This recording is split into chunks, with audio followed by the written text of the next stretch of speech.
Assalamualaikum warahmatullahi wabarakatuh. Perkenalkan, nama saya Eva Rahayuningsih. Saya dari kelompok 5 yang beranggotakan Partimah, kemudian Dia Rosita Dewi, dan yang ketiga Umniati Rusda Firdausi.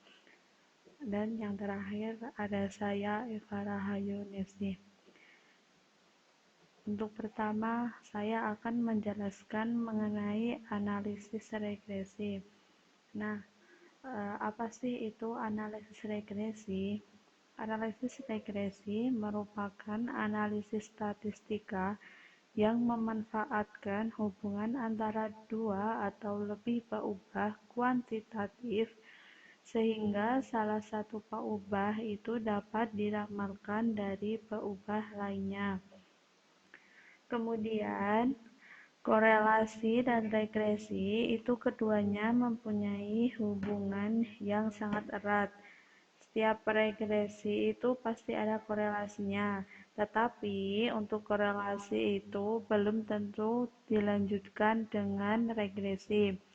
Korelasi yang tidak dilanjutkan dengan regresi adalah korelasi antara dua variabel yang tidak mempunyai hubungan kausal atau sebab akibat atau hubungan fungsional.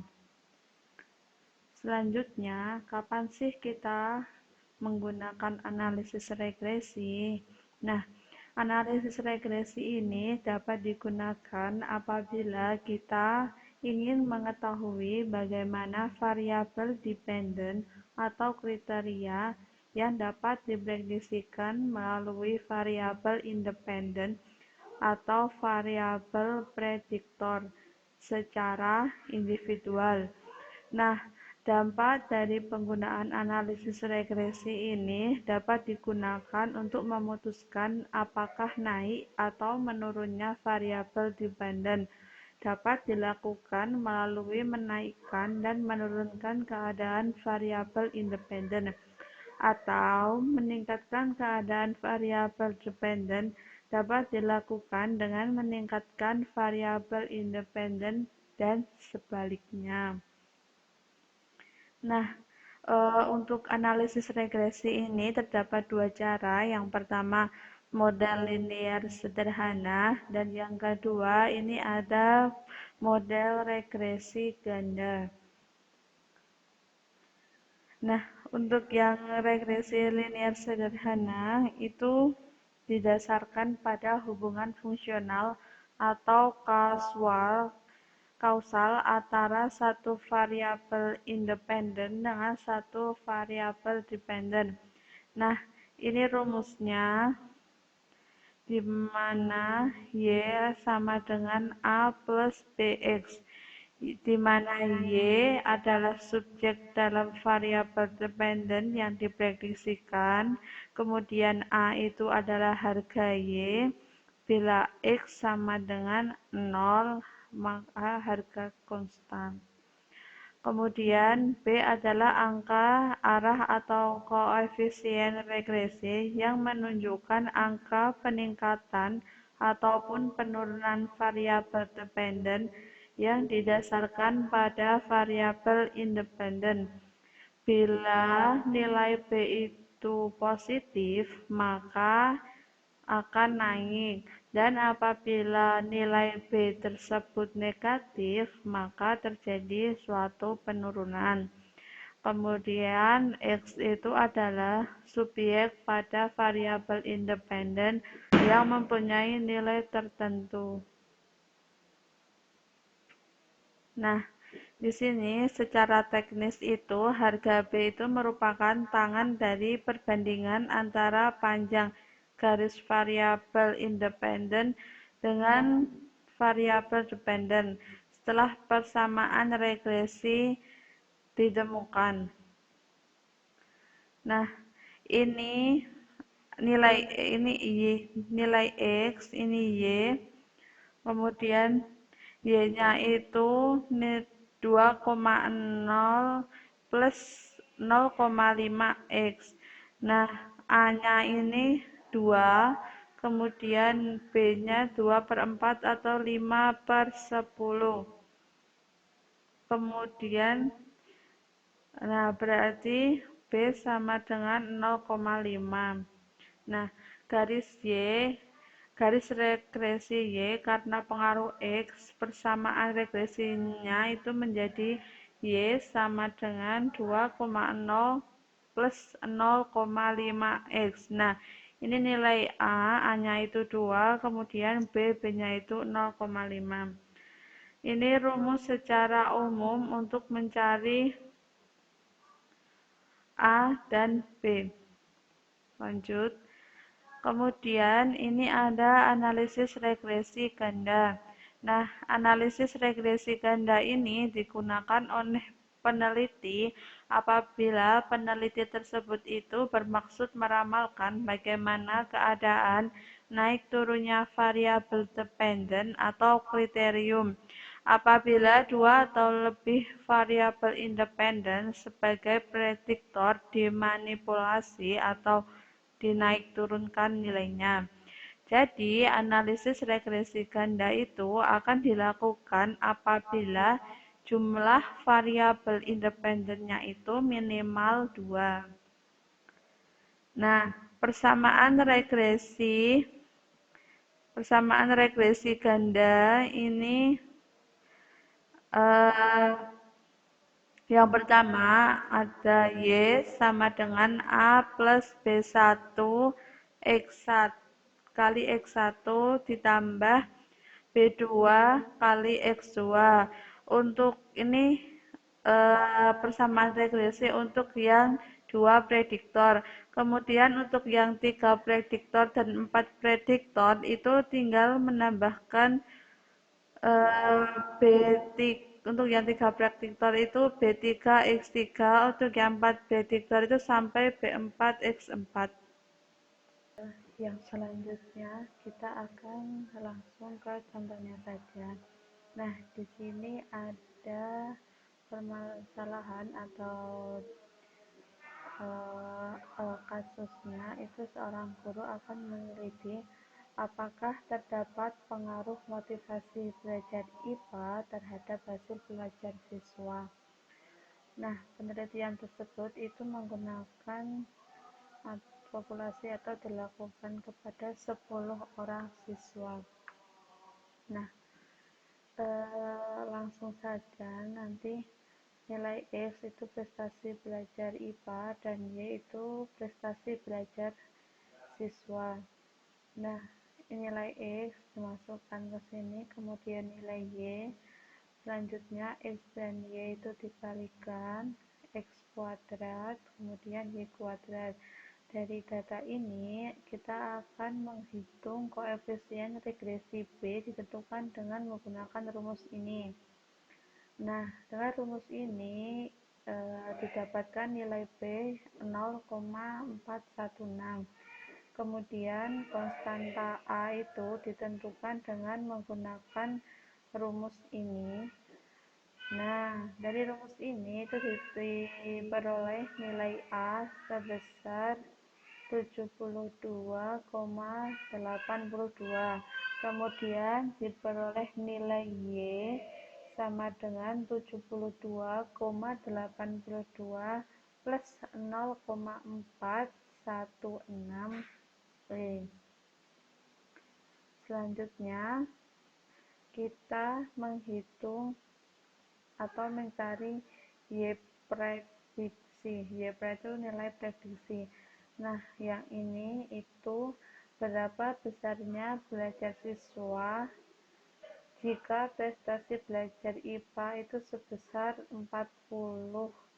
Nah, tadi nilainya kan 70, Y-nya kan 72,82 plus 0,416 dikali E. Nah, E-nya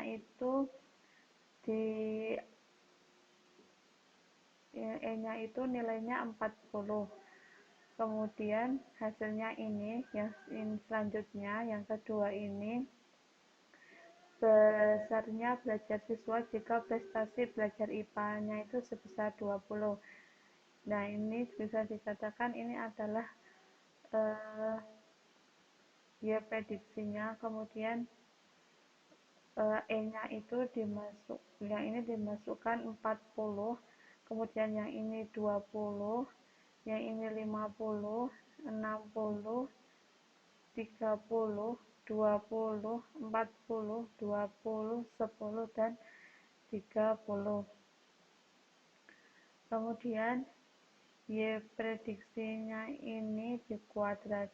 Y-nya nilai Y itu dikurangi dengan nilai Y prediksi, kemudian dikuadratkan.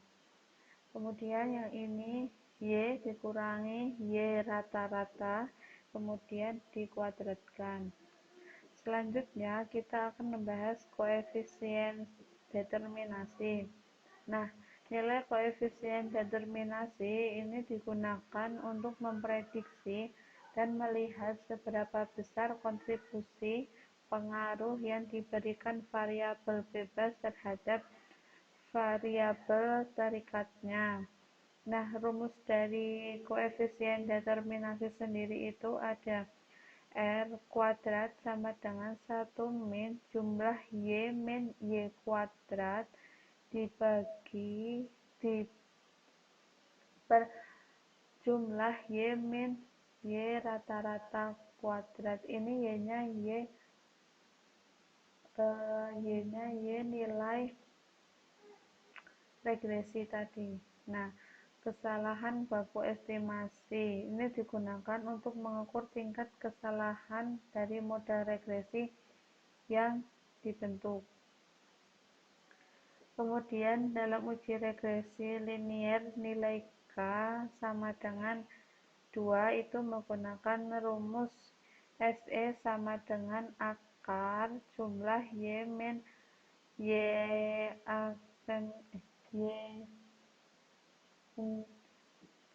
regresi kuadrat per N min K. Kemudian SE-nya atau tingkat kesalahan baku estimasinya diperoleh nilai 179,09.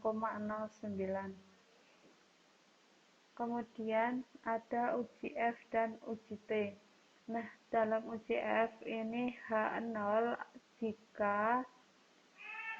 diterima jika F hitung lebih kecil atau sama dengan F tabel. Kemudian HA itu dapat diterima jika F hitung lebih besar dari F tabel. Nah, rumusnya uji F itu R kuadrat per K min 1 per 1 min R kuadrat per N min 1K. Diberi nilai min 6,001. Karena F hitungnya itu min 6,001 lebih besar dari F tabel 0,0239, maka persamaan regresinya dikatakan baik. Kemudian itu dilanjutkan dengan uji T, digunakan untuk mengetahui pengaruh variabel bebas terhadap variabel tergantung. H0 itu dapat diterima jika T hitung itu lebih kecil atau sama dengan T tabel. Sedangkan HA itu dapat diterima jika T hitung lebih besar dari T tabel. Untuk rumusnya ini, kemudian hasil yang diperoleh adalah 1,057. Nah, karena T hitung itu nilainya 5,46 lebih besar dari T tabel yang nilainya 0,591, maka HA-nya diterima. Nah, ini hasil dari perhitungan menggunakan SPSS. Nah, kesimpulannya dari perhitungan menggunakan SPSS itu tidak terdapat pengaruh positif motivasi belajar IPA terhadap hasil belajar siswa. Kemudian tadi kan contoh kasus analisis regresi linier. Sekarang contoh kasus analisis regresi yang berganda. Nah, ini ada permasalahan, itu seorang guru akan meneliti apakah terdapat pengaruh model pembelajaran A dan model pembelajaran B terhadap hasil belajar siswa. Nah, penelitian tersebut dilakukan sama kepada 10 orang siswa. Nah, ini model A, kemudian ini model model B, kemudian Y-nya itu hasil. Jadi X1 itu model A, X2 itu model B, dan Y itu adalah hasilnya.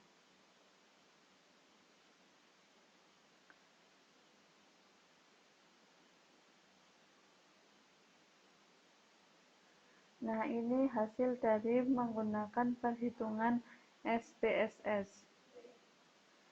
Jadi nilai Y-nya itu 0 negatif 0,371 ditambah 0,615 X1 ditambah 0,372 X2.